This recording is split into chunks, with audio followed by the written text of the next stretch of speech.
सिमर और प्रेम दोनों best friends थे। दोनों एक ही कॉलेज में पढ़ा करते थे। ऐसे ही एक दिन सिमर कॉलेज के लिए बस स्टैंड पर प्रेम का इंतजार कर रही थी। तभी प्रेम बाइक से वहाँ पर आता है और उससे कहता है, और मोटी, बाइक पे बैठने से पहले ये बता कि क्या लाई है मेरे खाने के लिए। अबे ओ मोटे, मैं तेरी गर्लफ्रेंड नहीं हूँ जो तेरे लिए रोज रोज खाना बना कर लाऊंगी और तुझसे आकर बोलूंगी मेरे बाबू ने खाना खाया। तो मैं भी तेरा बॉयफ्रेंड नहीं हूँ जो तुझे लेने और छोड़ने जाऊँ। अच्छा, तो तू मुझे लेने आता है या फिर छोड़ने जाता है, बताइए जरा। तो क्या? मैं तो बैठूंगी तेरी बाइक पे और जिद से बैठूंगी। अरे तुझे जो करना है ना कर ले मोटे। हाँ बैठ मोटी, अभी बताता हूँ तुझे। सिमर जैसे ही बाइक पर बैठने जाती है वैसे ही प्रेम बाइक आगे ले जाता है और सिमर नीचे गिर जाती है।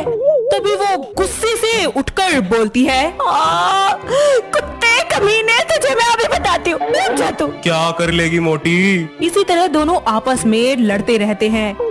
ऐसे ही समय बीतता जाता है और दोनों कितना भी लड़े मगर हमेशा एक दूसरे के साथ ही रहा करते, साथ ही खाना खाया करते। ऐसे ही कुछ दिन बीत जाते हैं और एक रात प्रेम सिमर को फोन करके उससे कहता है, हे सिमर, कैसी है तू? अरे इतनी चाशनी कहाँ से टपक रही है? सीधा सीधा बोल, क्या चाहिए? पागल, मैं तेरा बेस्ट फ्रेंड हूँ और मानता हूँ तुझसे लड़ता हूँ पर तेरी केयर भी बहुत करता हूँ। हाँ, ये बात भी सही है। अब जैसे मैं तुझे कुत्ता बोलती हूँ तो इसका मतलब ये थोड़ी ना है कि तू सच में ही कुत्ता है। तू ना पागल है, हमेशा मजाक। अच्छा, मेरा प्रोजेक्ट फाइल बना देती तो कितना अच्छा होता ना। अच्छा, तो ये बात है, प्रोजेक्ट फाइल बनवानी है जनाब को। हाँ यार, तुझे तो पता है मेरी हैंडराइटिंग देखकर हमेशा कटकरी नंबर मिलते हैं मुझे। प्लीज यार बना देना। बस इतनी सी बात? मुझे पता है तू जरूर बनाएगी। अबे चल तू, मैं नहीं बना रही, समझा? प्लीज बना देना ना, पहले तो ये बता कि बदले में मुझे क्या मिलेगा? मोटी, आ गई औकात पे। अबे बोल ना, मुंह सिल गया अब तेरा। जो तू बोले। ठीक है, फिर तू मुझे शॉपिंग पे ले जाएगा और मैं जो मांगूंगी वो दिलाएगा। ठीक है। सिमर प्रोजेक्ट फाइल बनाकर प्रेम को दे देती है और अगले दिन उसके साथ शॉपिंग पर जाती है जहाँ खूब सारी ड्रेसेस खरीद लेती है। साथ ही वो आइसक्रीम भी खाती है और बहुत एंजॉय करती है। फिर शाम को दोनों अपने अपने घर आ जाते हैं। इसी तरह समय बीतता जाता है और सिमर ऐसे ही अपना खूब खर्चा अपने दोस्त प्रेम से करवाया करती। अगले दिन उनके कॉलेज में एक बहुत ही हॉट और सेक्सी सी लड़की रोमा आती है। प्रेम रोमा को देखता है तो सिमर का हाथ छोड़कर रोमा के पास जाकर बोलता है, हे, आप नए हो इस कॉलेज में? हाँ, मैं इस कॉलेज में नई हूँ। क्या तुम मुझे बता सकते हो कि प्रिंसिपल का रूम कहाँ है? मैं लेकर चलता हूँ तुम्हें। ओके ठीक है, चलिए। वैसे काफी हॉट है आपको देखते ही मुझे गर्मी से लगने लगी है। अच्छा, तो फिर जाओ नहा कर आओ, गर्मी लग रही है ना तुमको? वेरी फनी यार। नॉट सो फनी, सीरियसली, जाओ नहा कर आओ जाके। प्रेम उसको प्रिंसिपल के रूम तक छोड़ देता है पर उसके दिमाग में रोमा का चेहरा बस जाता है। ऐसे ही वक्त बीतता जाता है और वो रोमा को इम्प्रेस करने में लग जाता है।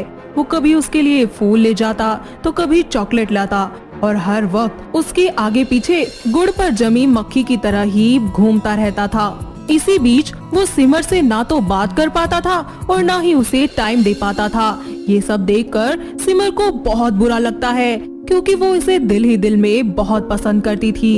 यहाँ तक कि उसे प्यार भी करने लगी थी पर कभी भी उसे कह नहीं पाई थी। और रोमा के आ जाने के बाद प्रेम उससे बहुत ही ज्यादा दूर हो गया था।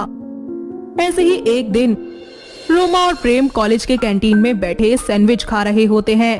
तभी वहाँ सिमर आ जाती है और उन दोनों को एक साथ देखकर उसका गुस्सा 7वें आसमान पर पहुंच जाता है। वो वहां से जाने लगती है। तभी प्रेम उसे जाता हुआ देख लेता है और उसका हाथ पकड़कर रोकता है। लेकिन सिमर गुस्से में उससे बोलती है, लड़की देखी नहीं कि कुत्ते की तरह दुम हिलाता चला गया तो उसके पीछे। अरे पागल, जा रही हूँ मैं यहाँ से, कभी इसके पीछे कभी उसके पीछे, भागता रहिए तू, बाय। इतना बोलकर सिमर वहाँ से चली जाती है और ऐसे ही कुछ दिन बीत जाते हैं। सिमर ना तो कॉलेज जाती और ना ही प्रेम से फोन पर बात करती है। प्रेम उसको बार बार फोन करता है लेकिन उसका फोन बंद आता है। ना वो व्हाट्सएप, इंस्टा, फेसबुक कहीं पर भी एक्टिव होती। प्रेम बहुत ही ज्यादा परेशान हो जाता है और इसी बीच प्रेम को महसूस होता है कि वो सिमर से बहुत ज्यादा प्यार करता है और उसके बिना नहीं रह सकता। ऐसे ही समय बीतता जाता है और एक दिन सिमर प्रेम को फोन करती है और उससे बोलती है, कैसा है प्रेम? तू ना बहुत पिटेगी मेरे हाथों से। कहाँ मर गई थी तू? मेरी बात सुन। क्या हुआ, बोल। 15 दिन बाद मेरी शादी है और सुन, तुझे जरूर आना है। क्या शादी? हाँ, शादी है मेरी। अच्छा सुन, तू मुझे 1 बजे ग्रीन पार्क में मिल, कुछ बात करनी है। अच्छा ठीक है। प्रेम ग्रीन पार्क में सिमर को वेट कर रहा होता है। थोड़ी ही देर बाद वो आती है और जैसे ही प्रेम सिमर को देखता है तो उसको हक कर लेता है और दोनों एक दूसरे में खो जाते हैं। थोड़ी ही देर में सिमर बोलती है, बोल प्रेम, क्या हुआ? यार तू शादी क्यों कर रही है किसी और से? यार आज नहीं तो कल करनी तो पड़ेगी ही ना शादी। सारी जिंदगी कुंवारी थोड़ी ना रहूंगी। हाँ मगर किसी और से क्यों? तो कैसे करूँ, तू ही बता दे। आई लव यू यार, मैं तुझसे बहुत प्यार करता हूँ, तुझे किसी और का होते हुए नहीं देख सकता। अरे बस बस रहने दे, तू जाना कॉलेज की उन हॉट हॉट लड़कियों के पास। नहीं पागल, उन लड़कियों में और तुझ में बहुत फर्क है। लेकिन प्लीज तू शादी मत कर। किससे? जिससे तेरी शादी है 15 दिन बाद। अरे मेरे पागल दोस्त, ये तो मेरा प्लान था, तुझसे तेरे दिल की बात निकलवाने के लिए। कोई शादी नहीं हो रही मेरी। मोटी, तू नहीं सुधरेगी, मगर आज तूने बहुत अच्छा काम किया है। अगर ये तू नहीं करती तो मैं कभी समझ ही नहीं पाता कि मैं तुझसे कितना प्यार करता हूँ। आई लव यू मेरी मोटी। आई लव यू टू मेरे कुत्ते। आई मीन टू से प्रेम। दोनों एक दूसरे को गले लगा लेते हैं और ऐसे ही समय बीतता जाता है।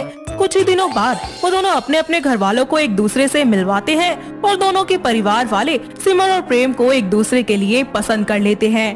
कुछ ही महीनों बाद उन दोनों के परिवार वालों की रजामंदी से दोनों बड़ी धूमधाम से शादी कर लेते हैं और सिमर अपने ससुराल की सारी जिम्मेदारियां बखूबी संभाल लेती है और अपने पूरे परिवार के साथ खुशी खुशी